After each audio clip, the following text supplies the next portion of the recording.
Three, two, one.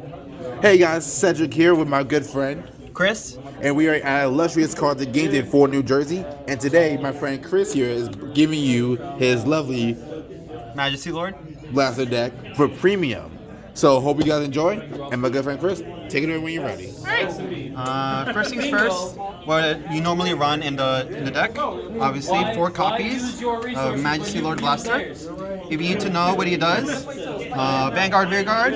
If Blaster Blade and Blaster Dark are in your soul, this unit gets a crit, but for Rearguard. And for Vanguard, it gets +5 and an additional drive check. There's also the effect of Vanguard Circle. When it attacks, put 2 Rearguards into your soul, and you get 2 imaginary gift force markers. It's really good. It's obviously the main aspect of this deck, and you use all 4 copies. You don't really run too many grade 3s in this deck because you want to focus on Majesty, since that's the ace card of this deck. So that's just 4 of those. I run one Blessing of the Hell Dragon. It's a Blitz order from D series. Choose one of your vanguards with Blaster in its card name, being attacked, and until the end of that battle, it gets plus 15,000. Then, if you want, you can choose one of your rear guards and you can retire it, and it gets an additional 15,000. So this is good for defensive, especially considering the fact that Majesty Lord Blaster itself gets +5 if you have Blaster Blade and Blaster Dark in your soul. So you can get at maximum plus 35,000 power, including the Majesty Lord boost. Only the 1 copy? Yeah, you don't really want to run too many of them because yes, it's helpful, but you don't want to overload the deck with too many. I thought you would play 2 for some reason. Right? Next, we have 4 copies of the one, the only Blaster Blade. So, if you don't know what Blaster Blade does, well, now you're going to, but I'll be shocked. So what Blaster Blade does is if you have 4 more rear guards, this unit gets a crit on Vanguard Circle. On Vanguard Rearguard Circle, when placed, you can counterblast and soul blast 1, choose one of your opponent's front row rear guards, and you can retire it. Obviously, as you're running 4 copies of Majesty, you're going to want as many Blaster Blades as possible so that you're able to put at least one into soul.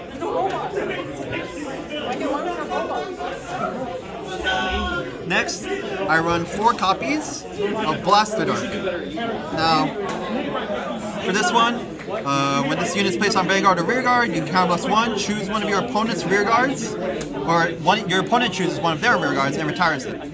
There's also the effect of if your opponent has no rear guards on Vanguard Circle, you can discard a card from hand, and until the end of the turn, it gets +1 drive.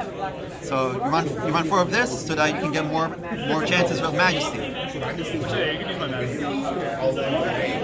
I also run currently 4 copies of Absolute Blade Knight Libero. The effect is when placed from hand for both Vanguard and Rearguard, you can counterblast 1. Search your deck for up to 1 grade 2 card, specifically 1 grade 2, called to an open Rearguard Circle, and shuffle the deck. But if you have no face-up damage, you have no face-up cards in your damage zone, you use Soul Blast instead. Now, I know what you're thinking. Why would you run 2 Absolute Blade Knight Liberos? Personally, I just like it so that you can call more units for Majesty's effects, so that you can get more imaginary gift forces faster. But if you like, you can always remove 2 of these. And I could also recommend Favored Pupil of Light and Dark Lu. So this unit, when this unit is boosted by either Blaster Friend Barkle or Floral Paladin Flogal, to the end of the battle, it gets the effect of Carablast 1 and put this unit into the soul. At the end of the battle, that this unit attacked with Vanguard, you may pay the cost. If you do, search your deck for up to 1 grade 2 card with Blaster in its card name, call it to Rearguard, shuffle to the deck, and that unit gets plus 3,000. So if you really want to, you can always run this. It is great for, personally in my opinion, it is great for a Majesty deck, as you get to call either Blaster Blade or Blaster Dark from your deck onto the field from your deck. But I just personally like Libero some more, just because I'm able to call Star Call Trumpeter if I want to get more recycling from blasters and the order card that I'll be showing later. Now then, personally, I run 4 copies of Store Called Trumpeter. This is a grade 2 unit. It's boost against boost when your Vanguard has blaster in its card name. And when placed on Vanguard or Rearguard Circle, you can Counter Blast 1 and Soul Blast 1 to return a card with blaster in its card name, and when light and darkness intersects from your drop zone to your hand.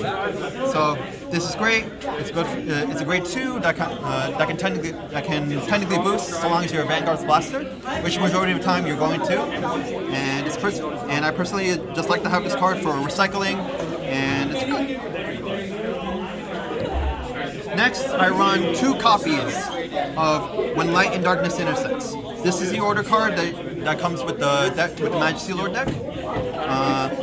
Essentially, how it works is, if Blaster Blade is on your field, you can search for a Blaster Dark and add it to your hand. If you have Blaster Dark on the field, you can add Blaster Blade from deck to hand.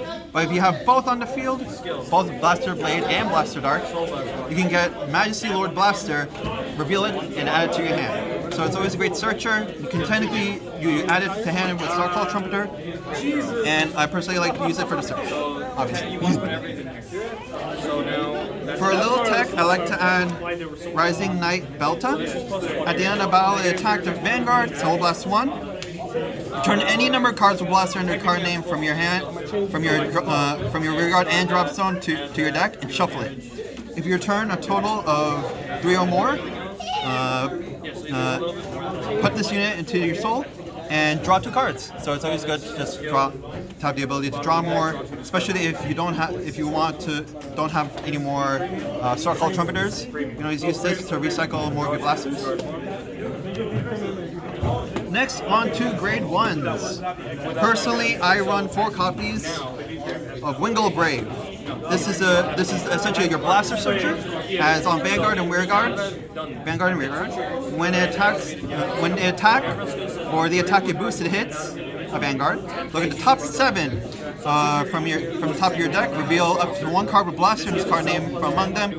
Put it into your hand, and then shuffle the deck. Now this is how you're gonna, as you only really run Majesty Lord Blaster as your main grade 3. You're generally going to want to use this to find it, as it helps a lot. It will help a lot, and it's always good to have it. Okay, personally, I run Knight Squire Allen. When placed, Counter Blast 1, and call it to 1 card with grade less than or equal to your Vanguard from your hand to Rearguard Circle. If you call it, draw a card, and this unit gets +3. Now, I like to run this for the draw, so that you can, so that obviously big hand size, so you can get either call out more units or get more shield. If you wanted to, you can always switch it out for Blaster Friend Barkgull if you're running the loot card. That one, it's essentially you can get a counter charge with that, and I do recommend if you have it to use it if you'd like. I run 1 Laurel Knight Cecilis. During your turn, if you have no face-up cards in your damage zone, this unit gets +5. So that's always like a nice little +5 boost. And this is also your grade 5 searcher, where when placed on Vanguard or Rearguard from hand, look at the top 5 cards from the top of your deck. Reveal up to 1 grade 3 card from among them, add to your hand, and if you do, shuffle the deck and discard 1 card from your hand. So this is good for looking for the Majesty, as you only run 4 of them, and that's your main unit Vanguard that you want for this deck. Next, I run 2 of the grade 1 PGs. Now this is the one where if you place on Vanguard Circle, you draw a card and discard. But you generally want this card if you're running if you run for a specific G Guardian. The G Guardian would be I'll explain later, but you generally want this so that you can call it out from deck onto the field, and you'll be able to use this. So personally, I recommend running 2 if you're going to run the certain strat that I'll be showing later. Now on to the triggers. I run 4 copies of Innocent Ray Dragon, the grade 3 heal trigger. Now it goes goes without saying, as all the grade 3 heal triggers effects go, if you have not rode grade 3 yet, you essentially get the ability to, when this is on Guardian Circle, to either get plus 10 to your Vanguard or negative 2 crits to your opponent's Vanguard. And there's also the effect of when this unit is placed on rearguard from hand, if your damage zone has no cards, put the top card of your deck into your damage zone. So it's always good if you ever get damage denied, and it's always great, especially if you're going second, to help protect yourself. I also run 4 draw triggers. Now I run 2 separate ones. You have the draw trigger PGs, which I run at 2, and then I run 2 Margals, so that at least you'll have 4 draw triggers. You generally want I personally just want a good hand, and the draw triggers are always good. So sometimes if you're going, you only run 2 of this because you're also running the 2 grade 1 PGs. Oh, you are? And yeah. Which one? You run the Cater one? I wasn't paying attention. I know. You could run the Keter one if you'd like. Personally, I like the grade 1 PG that for the Vanguard, just in case you end up having it in your hand. At least you'll be able to get the discard draw.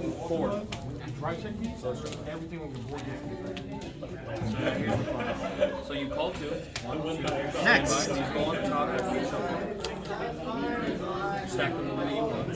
I run 7 critical triggers. Now, if you do have the grade 3 stride fodders, I do recommend running those. And there's also the ones where you can put the soul and draw a card to also give a power boost. I do also recommend running that.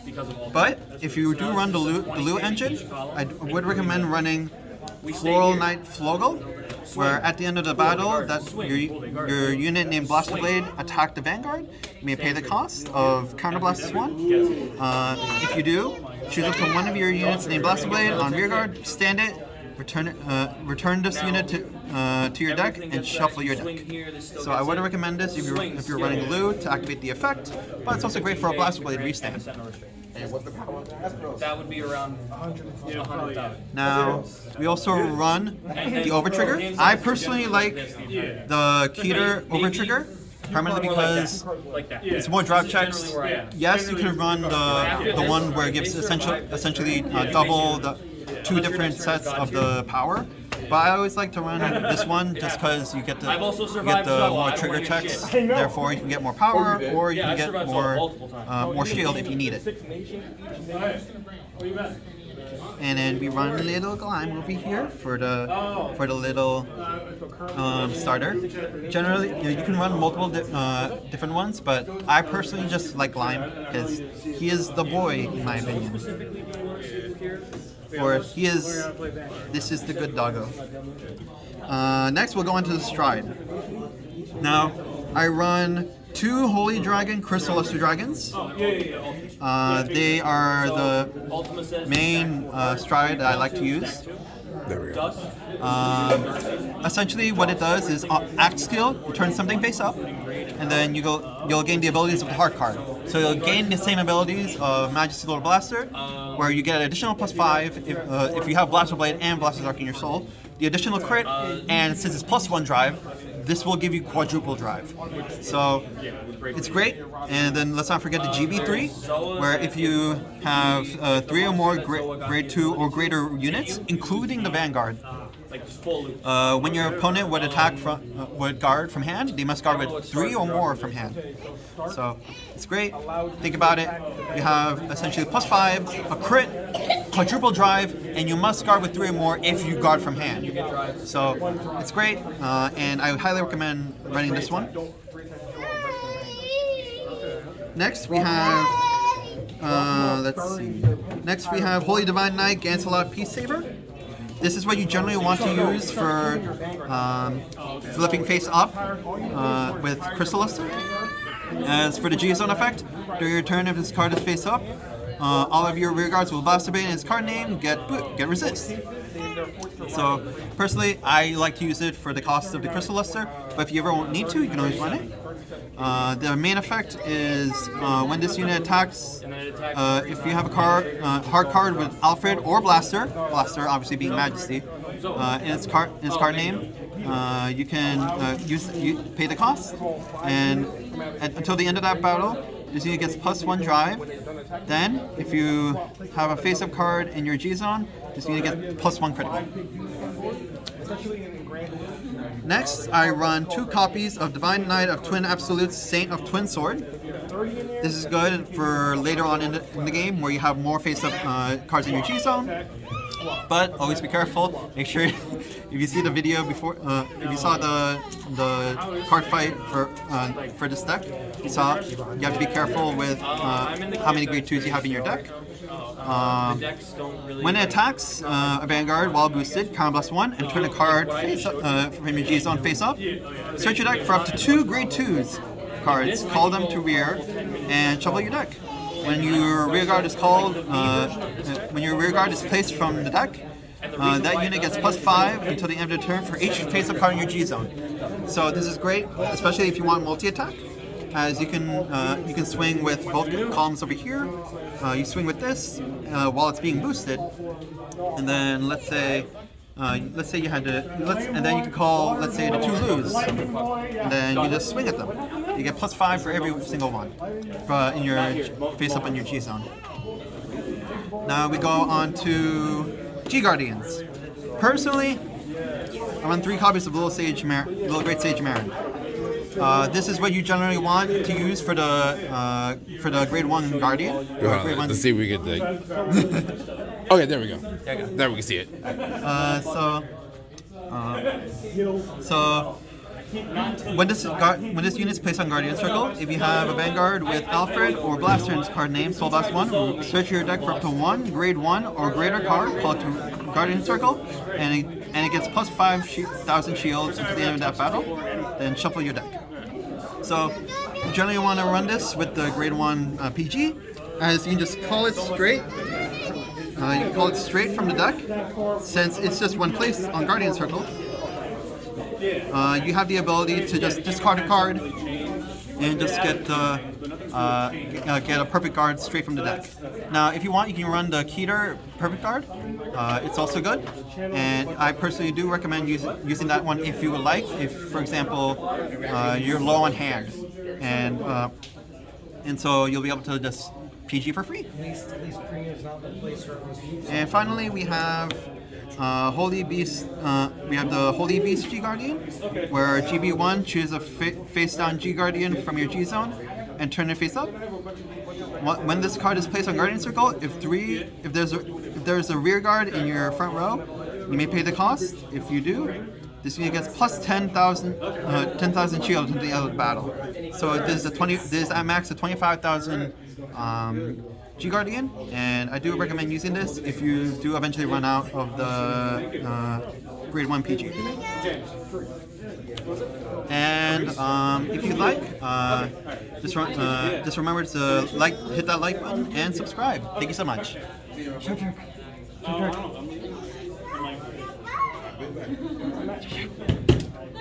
Oh, that's it.